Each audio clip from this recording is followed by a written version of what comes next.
agradecidos por la invitación y la oportunidad, así como Oli hizo referencia a algunos de los ataques antidemocráticos más fuertes que ha vivido en la actualidad el sector del movimiento obrero y popular. Nosotros queremos iniciar esta intervención denunciando y alzando la voz por la libertad del estudiante John Álvarez, denunciando la detención arbitraria y las torturas a las que ha sido sometido, denunciando la sentencia contra los 6 luchadores sociales y dirigentes sindicales, denunciando la intervención judicial del Partido Comunista de Venezuela y reivindicando, como todos en este espacio, el derecho a la organización, a la actividad sindical, a la lucha por los derechos del pueblo trabajador, sin que eso sea motivo de persecución, independientemente de la adscripción incluso política de los luchadores. Es una cuestión de principios contra un gobierno antiobrero, capitalista, que beneficia a una minoría social mientras golpea a la mayoría del pueblo. Bueno, queríamos hacer esa intervención inicial para discutir esto, porque además, como planteó Oli, tiene que ver. La criminalización del pueblo trabajador es el complemento de una política económica contra los derechos económicos y sociales del pueblo trabajador. Es la mano dura para los que se resisten a perder sus derechos, ¿no? Entonces tiene mucho que ver. Y bueno, también, ¿no?, como decía antes Oli, en general puede haber un balance más o menos compartido que tenemos de este programa. Entonces es buena la ocasión para aprovechar de reflexionar entonces sobre algunas otras ideas asociadas a esto, ¿no?, pero que no se limiten. Bueno, un aspecto que nos parece importante es discutir el carácter de clase, porque como estamos ante un gobierno, por supuesto, enormemente desprestigiado, en algunos sectores tiende a haber un sentido común, como que sí, estamos frente a un gobierno malo contra todo el pueblo, que golpea a todo el pueblo por igual, como que si somos todos los ciudadanos, que todos padecemos las malas políticas del gobierno. Y la verdad es que eso no es así. No todos los ciudadanos somos iguales, no todos los venezolanos y venezolanas somos iguales. Aquí hay clases sociales, aquí hay profundas diferencias de clase, aquí hay explotadores, hay explotados, aquí hay sectores oprimidos y hay sectores que la pasan muy bien. Entonces, el gobierno toma partido por algunos sectores sociales contra otros. Las medidas del gobierno venezolano no es un gobierno maluco que nos golpea a todos por igual, es un gobierno que toma medidas a favor de una minoría social contra la mayoría del pueblo trabajador. Esa es una primera cuestión que nos parece importante tener. Es decir, hay venezolanos y venezolanas que la pasan muy bien con las políticas económicas del gobierno, y por supuesto extranjeros también. El capital extranjero la pasa muy bien con las políticas económicas del gobierno. Esa es una primera cuestión. Lo otro que nos parece importante plantear, ¿qué precedió al ajuste, a este paquetazo al programa de 2018? Porque no es que el ajuste capitalista comenzó en 2018. Aquí, en 2018 hay un giro a otra modalidad de ajustar contra el pueblo trabajador, pero de 2014 hasta 2018 hay un brutal ajuste capitalista que podría llamarse de esos ajustes por vía inflacionaria, que consistió en hacer recaer sobre los trabajadores, sobre los sectores populares, el peso de la crisis. Una crisis en la que una de las cosas que estaba en el centro era una relativa escasez de dólares. Relativa escasez porque no es que no había nada, había escasez, pero lo que había también se fue para otro lado. ¿Cuál es el cuadro de 2014? El cuadro 2014, el cuadro 2018, corrijo. El cuadro 2014 es un cuadro de alto endeudamiento, ya lo comentaba Oli, hay un alto endeudamiento y se acerca el vencimiento de los plazos de pago de ese enorme endeudamiento. 2014 tiene eso. Hay una caída brusca de los precios del petróleo, problema, tienes mucho que pagar, tienes una caída brusca de los precios del petróleo y tienes un país sin ahorro nacional. Tienes un país sin ahorro nacional porque el ahorro nacional se había ido al exterior con la enorme fuga de capitales. Además de eso, tienes un país mucho más dependiente de las importaciones que antes. El país dependía muchísimo de los dólares para importar, pero tienes una caída bruta de los precios del petróleo, tienes poco ahorro nacional, tienes una enorme deuda y se vencen los plazos del pago de la deuda.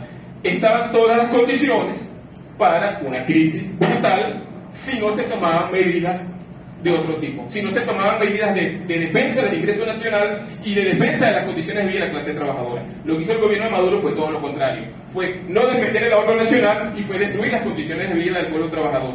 Eso es de 2014 hasta 2018. ¿Por qué vía?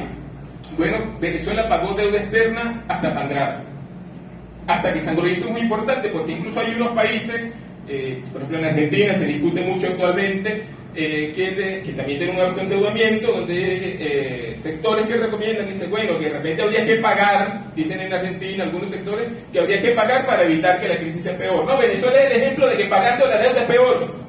Venezuela es el ejemplo de que pagar la deuda externa no es la solución. Porque, por eso es relativa escasez de dólares, porque había pocos dólares, pero lo que había se fue. Hay unas cifras que daba el propio gobierno nacional, por ejemplo, entre 2014 y 2017, el país pagó 71 mil millones de dólares en deuda externa, pero en ese mismo tiempo se redujeron bruscamente las importaciones de alimentos, de medicinas e insumos para la producción. Es decir, se privilegió el interés del capital usurero internacional independientemente de su procedencia geográfica. Fuera gringo, europeo, chino, ruso, es capital usurero internacional al que se privilegiaron esos pagos a cambio de que, por ejemplo, entre 2012 y 2016 se redujeron casi 70% las importaciones. La importación de productos farmacéuticos se redujo 64% entre 2012 y 2014. Es decir, el país, los pocos dólares, que no eran tan pocos, que tenía, los destinaba a pagar intereses al capital financiero internacional, mientras sus necesidades básicas terminaban destruidas, ¿no? Ahora bien, no solo eso, el gobierno permitió la continuidad de la fuga de capitales. Eso es otro elemento. Y aquí es una cosa importante que queremos, digamos, plantear justamente porque no había ahorro nacional porque se había fugado, el país estaba totalmente endeudado y queremos polemizar un poco con algunos compañeros, fraternalmente, pero polémica al fin, con algunos compañeros del chavismo crítico, en el sentido de que plantean un cuestionamiento a Maduro, como todos lo hacemos, pero reivindican, incluso casi críticamente, los gobiernos de Chávez. Pero estas condiciones que yo estaba comentando, que estaban en el 2014, ¿quién las legó? ¿Quién le heredó esas condiciones tan graves al país? Los gobiernos de Chávez. El alto endeudamiento lo legaron los gobiernos de Chávez. Aquí hay unas cifras para complementar algunas que ya se dijeron. A partir de 2007 y en adelante hay un nivel de endeudamiento enorme. La deuda crece entre 2007 y 2011, 116% crece la deuda, mientras el precio del petróleo creció 56%. Es decir, la deuda creció incluso al doble de lo que crecía el precio del petróleo. Eso también es un argumento para discutir con algunos sectores referenciados en el chavismo que dicen algo así, que es muy superficial. Cualquier economista del país, cualquier gente que se quiera el país lo sabe, que es superficial, que decían como que no, mira, no importa que se endeudara tanto porque es que se estaba contando con que el petróleo iba a ser alto. Nadie en Venezuela sabe por experiencia que no puedes contar porque vas a tener precio altísimo toda la vida, ¿no? De hecho, fijémonos con que en 2007 el monto de la deuda externa equivalía al 60% de las exportaciones del país. Pero ya en 2012, el año en que Chávez deja el gobierno, la deuda externa equivale al 115% de las exportaciones. Es decir, Chávez deja una deuda externa que ya era más que el monto de nuestras exportaciones. Pero no solo eso, la fuga de capitales se hizo bajo una gran parte bajo los gobiernos del presidente Chávez, con promoción de o sea, en esa fuga del ahorro nacional. Hay una cifra, todas un poco aproximadas porque sabemos que no son muy transparentes todas. Ahí está la cifra de la deuda. Con la fuga de capitales, hay cifras que comentan que en 2013 había fuera en el exterior, en depósitos privados de venezolanos, habían 49 mil millones de dólares en 2003. En 2013, una década después, había afuera 167 mil millones de dólares. Es decir, en 10 años creció en un 340% la cantidad de dólares privados de venezolanos que había en el exterior. Es decir, hay una transferencia de renta pública a capital privado. Entonces, eso nos parece importante porque esas condiciones son las que había en 2014 y tienen que ver con las políticas ejecutadas por, digamos, durante los gobiernos del presidente Chávez. Entonces, claro, ¿qué hace el gobierno de Maduro?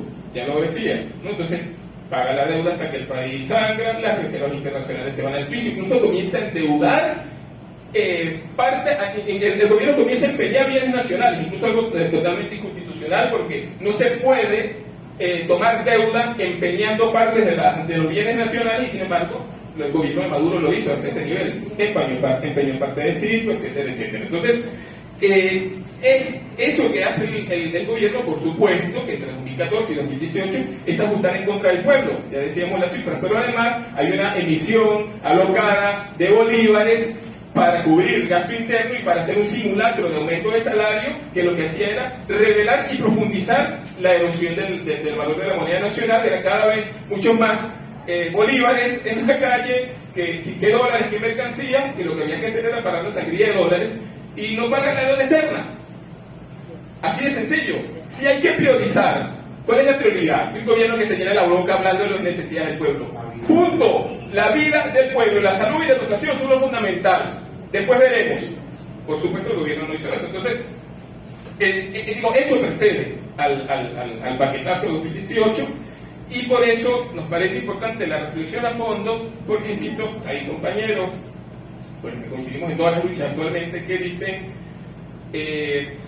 que las políticas de Maduro, digamos que es una ruptura con el chavismo, porque no son políticas chavistas, ¿no? Por supuesto, digo, para cualquiera es evidente que hay un montón de políticas de Maduro que son contrarias, que incluso están, digamos, ¿cómo es?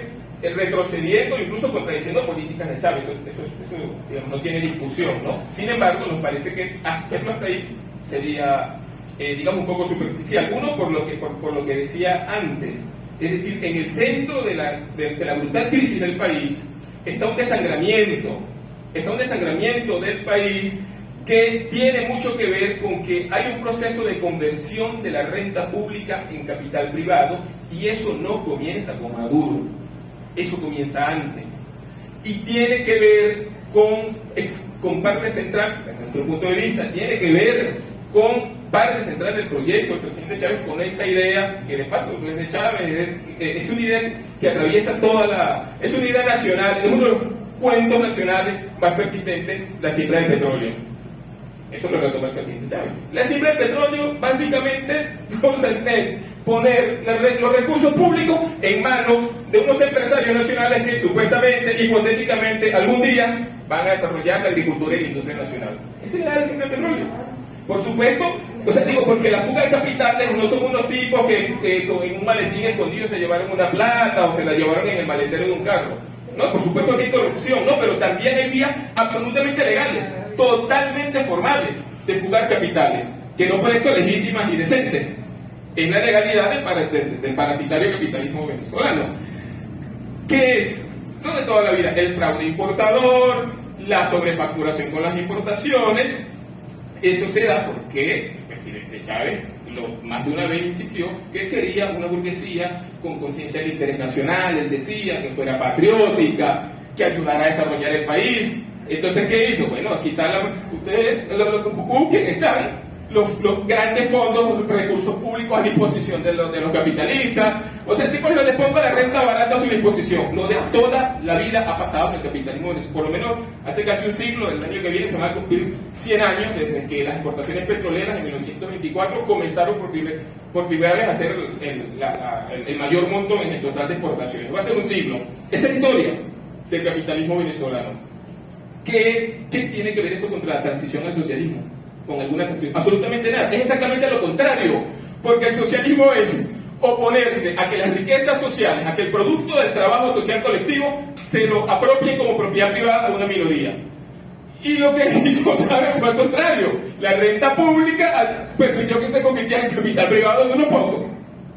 Y es lo que ha hecho toda la vida el capitalismo venezolano, que la renta pública se convierte en capital privado. No solo los ingresos petroleros, también la deuda, y eso es un aspecto muy importante. Es una deuda, como hay una doctrina internacional que habla de la deuda odiosa, la debe conocer, que plantea que es esa deuda que es tomada deuda, bueno, casi toda la deuda pública es tomada contra los pueblos, pero digamos que esa es como más alevosa, porque dice, cuando los deudores, los usureros, toman una deuda sabiendo que va a ser ilegítima en ese país, que va a causar estragos, pero no les interesa. Bueno, la deuda venezolana es una deuda odiosa, donde además hay una relación entre la deuda y la fuga de capitales, porque aumenta la deuda en 2017 en adelante, pero también aumenta la fuga de capitales. Es decir, que la deuda, la que debemos todos los venezolanos, la deuda de todos nosotros, apalancó la fuga de capitales. La deuda externa, tomada por el gobierno de Chávez, apalancó la fuga de capitales, porque si no hubiese tenido ese enorme endeudamiento, no podía permitirte seguramente la libertad de tanta fuga de capitales. Entonces, eso nos parece importante replantearlo, dejarlo claro, porque hay mucha confusión, no digo en nosotros acá en esta sala, mucha confusión cuando uno discute con compañeros en la calle, trabajadores, compañeros de trabajo, sectores populares que, al igual que nosotros, maldicen la realidad de hoy, se quejan del paquetazo, de las consecuencias, pero algunos lo procesan políticamente como de manera antisocialista. Algunos lo procesan como que si lo que están viviendo son los males del socialismo. Y lo que estamos viviendo es la profundización de los males del capitalismo venezolano de toda la vida. Entonces, bueno, eso que está allí ahora.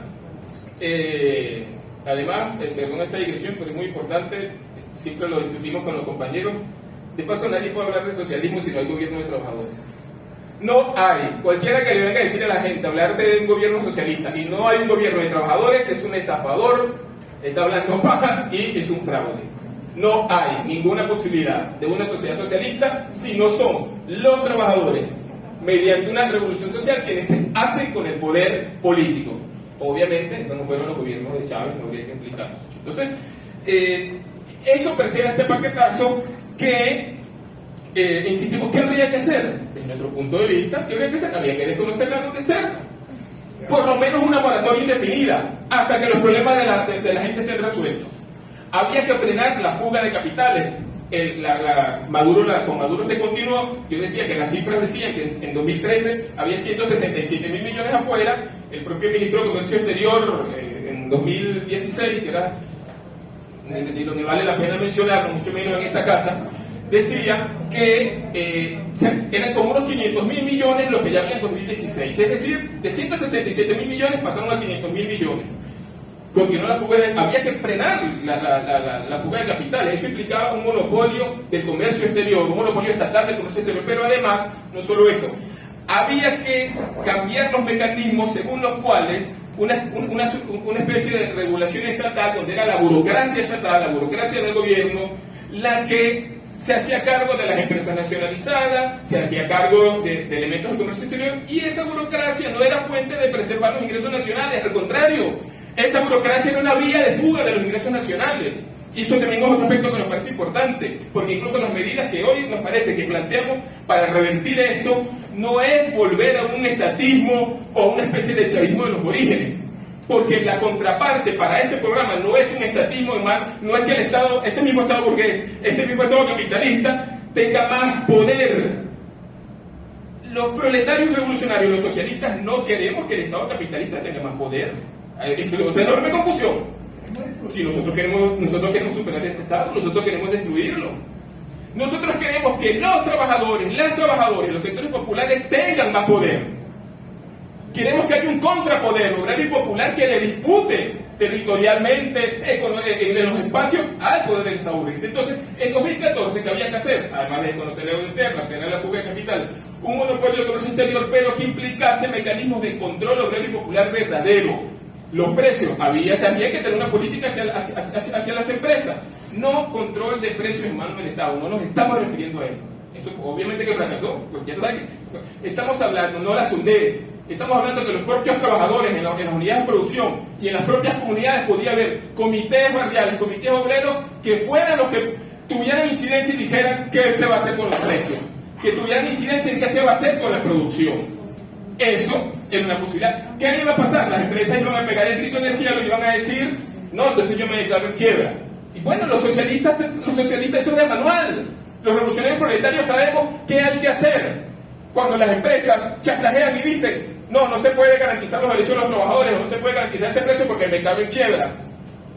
es de manual, bueno, los trabajadores entonces asumimos las empresas. Los trabajadores asumen las empresas y los trabajadores son capaces, porque las empresas pueden andar sin los patronos, sin los trabajadores no. Eso es una verdad elemental. Pero esa no fue la política de Maduro, por supuesto, fue la política de ceder. Por eso nos parece, decía el elemento de clase, es importante explicar al conjunto de nuestra clase, al conjunto del país, que no es, que el desastre es porque hubo mucho socialismo, que el desastre es que los intereses de una clase social, de unos sectores de clase específicos, se privilegiaron por ser los intereses de la mayoría. Entonces, bueno, digamos, para volver al plan, ya sabemos, hay muchos elementos de liberalización, hay un giro ortodoxo, de ortodoxia neoliberal, que por supuesto que produjo algunos elementos de recuperación. Algunos elementos nosotros lo vimos, en los números estaban, pero esos elementos de recuperación tienen que ver con que los ricos más ricos, algún sector de la clase media o de trabajadores convertidos en cuentapropistas tuvo un respirito en sus ingresos, pero la mayoría siguió hundida, seguimos en la miseria. Los sectores medianos salen de la miseria y la profundización de la desigualdad social es enorme. La última encuesta de condiciones de vida que hace la UCAP muestra que el 10% más rico del país tiene ingresos 70 veces más grandes que el 10% más pobre. No el doble, no el triple, no 4 veces, no 10 veces, 70 veces más. Y los ingresos de ese 10% más rico del país son iguales a los del otro 90%. Es una cosa atroz. Esas son las consecuencias del plan de recuperación, crecimiento y prosperidad. Por eso, para cerrar, digo, en coherencia con lo que estamos planteando desde nuestro punto de vista, lo que hay que discutir es que revertir esto implica que hay que invertir totalmente las prioridades. Hay que invertir totalmente las prioridades de lo que hace en el país. Hay que tomar medidas económicas y políticas que realmente afecten a los intereses de esas minorías sociales, en las que se incluye la casta gobernante, que es una casta de nuevos burgueses, de altos burócratas convertidos en burgueses. No hay manera. Si no se afectan los intereses del gran capital, de los grandes empresarios, de los banqueros, del capital transnacional, de la casta gobernante, no hay manera de mejorar las condiciones de vida del pueblo. Eso pasa por recuperar la capacidad de lucha, por supuesto, es otro tema, es un gran tema, porque nosotros sabemos que si no tenemos músculos, si no hay capacidad de lucha, por supuesto no podremos revertir esta situación, pero es un desafío que todos tenemos por delante. Muchas gracias.